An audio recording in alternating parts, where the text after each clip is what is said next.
Hello friends, welcome back to our channel.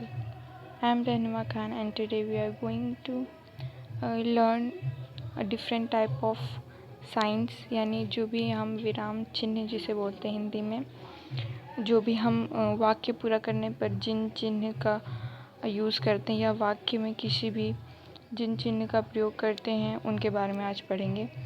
तो सबसे पहले उपयुक्त गद्यांश में रेखांकित स्थल पर लगे चिन्हों पर ध्यान दीजिए। इन चिन्हों की सहायता से ठहराव, भाव और स्पष्ट विचारों का बोध हो रहा है। ये चिन्ह विराम चिन्ह कहलाते हैं। ठीक है, तो जैसे मैं विराम चिन्ह निम्नलिखित प्रकार के होते हैं। पहला है पूर्ण विराम। पूर्ण विराम पूर्ण विराम में जो वाक्य पूरा होने पर पूर्ण विराम वाक्य के पूरा होने पर अंत में पूर्ण विराम का प्रयोग होता है या प्रयोग किया जाता है। यह वाक्य की पूर्णता मतलब वाक्य के पूरा होने का वाक्य के पूरा होने पर वाक्य की पूर्णता प्रकट करने वाला चिन्ह है कि ये बताता है कि अब वाक्य पूरा हो गया। जैसे रवि आगरा जाएगा। ठीक है, तो इसमें ये जैसे स्लैश टाइप होता है ना, ये वैसा चिन्ह है, इसको हम पूर्ण विराम बोलते हैं। ठीक है, नेक्स्ट है अर्धविराम। अर्धविराम ये पहले फुल स्टॉप, नीचे उसके कॉमा। इस चिन्ह का प्रयोग पूर्ण विराम से कम समय तक ठहरने के लिए करते हैं। मतलब जो पूर्ण विराम था उससे कम समय तक ठहरने के लिए करते हैं। जैसे नाटक समाप्त हुआ, दर्शक चले गए। नाटक समाप्त हुआ तो जैसे नाटक समाप्त हुआ, दर्शक चले गए, इसमें अर्धविराम का प्रयोग हुआ है। और स्कूल की छुट्टी हो गई, बच्चे चले गए, ये सब अर्धविराम की एग्जाम्पल्स हैं। नेक्स्ट है अल्प विराम यानी क्वामा। पढ़ते समय अर्धविराम से कम समय में ठहरने के लिए इस चिन्ह का प्रयोग किया जाता है। ठीक है, उपवाक्यों में अलग करने के लिए, पत्र में संबोधन एवं समापन के लिए भी इसे प्रयोग करते हैं। जैसे राम, सोहन, सविता और मुन्ना पढ़ रहे हैं, तो इसमें अल्प विराम का प्रयोग हुआ है। नेक्स्ट है प्रश्न सूचक यानी क्वेश्चन मार्क। क्वेश्चन मार्क में सबको आपको पता है कि लास्ट में कोई भी चीज़ पूछने पे क्वेश्चन मार्क लग जाता है। तो ये क्या है, वाक्य में प्रश्न पूछने की स्थिति दर्शाने के लिए इस चिन्ह का प्रयोग किया जाता है। जैसे क्या तुमने काम कर लिया, क्वेश्चन मार्क। ठीक है, तो ऐसे जगहों पर जब हम क्वेश्चन करते हैं तो उसमें प्रश्नवाचक चिन्ह लगाते हैं।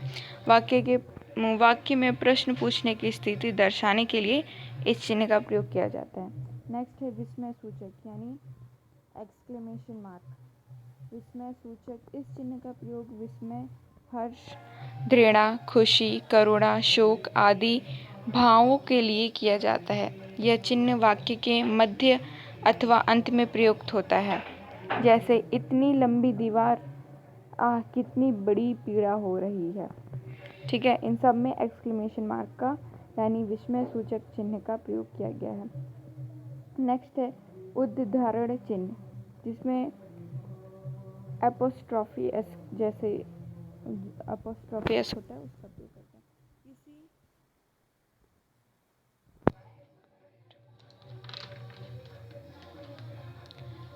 किसी वक्ता या उक्ति, शीर्षक, वाक्यांश, विशेष, रचना आदि के लिए इस चिन्ह का प्रयोग किया जाता है। इसके दो प्रकार होते हैं, एकल और युगल। का एकल उदाहरण चिन्ह प्रेमचंद्र की रचना गोदान है। नेक्स्ट युगल उदाहरण चिन्ह गांधी जी ने कहा है सत्य ही ईश्वर है। ठीक है, ये इसके एग्जाम्पल्स हैं। नेक्स्ट है योजक चिन्ह, जिसमें डैश समान स्तर के दो शब्दों को जोड़ने हेतु इस चिन्ह का प्रयोग किया जाता है। जैसे लड़ाई झगड़ा, माता पिता। ठीक है,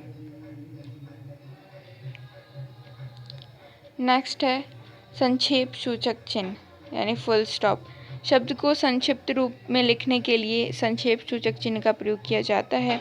जैसे मध्य प्रदेश को म फुल स्टॉप प्र लिखते हैं ना, छत्तीसगढ़ को छ और फुल स्टॉप ग फुल स्टॉप ऐसे करके लिखते हैं। नेक्स्ट है विवरण चिन्ह। आप देख सकते हैं विवरण चिन्ह को, इसमें व्यक्ति, वस्तु अथवा स्थानों का विवरण चिन्ह देने के लिए इस चिन्ह का प्रयोग किया जाता है। जैसे सभा में निम्नलिखित व्यक्तियों ने भाषण दिया था। Shri C K Dubey, Shri Ram Gupta, colonel C R Pande. ठीक है। नेक्स्ट है लोप सूचक चिन्ह। जब किसी कथन को पूर्ण रूप से नहीं लिखना होता है तो यह चिन्ह लगाया जाता है। जैसे मैं तो आऊँगा ही, क्या आप भी, तो इसमें ये चिन्ह का प्रयोग किया जाता है। नेक्स्ट है निर्देशक चिन्ह डैश। यह चिन्ह योजक से बड़ा होता है। इसका प्रयोग निर्देश देने और संवाद लिखने के लिए में किया जाता है। जैसे निम्नलिखित प्रश्नों के उत्तर लिखिए। पन्ना, तुम तो मेवाड़ के दीपक हो। उदय सिंह, पर माँ मेरा दीपदान ना कर देना। ओके। नेक्स्ट है उपविराम। निर्देश, संवाद, लेखन, शीर्षक, उदाहरण आदि के लिए इस चिन्ह का प्रयोग किया जाता है।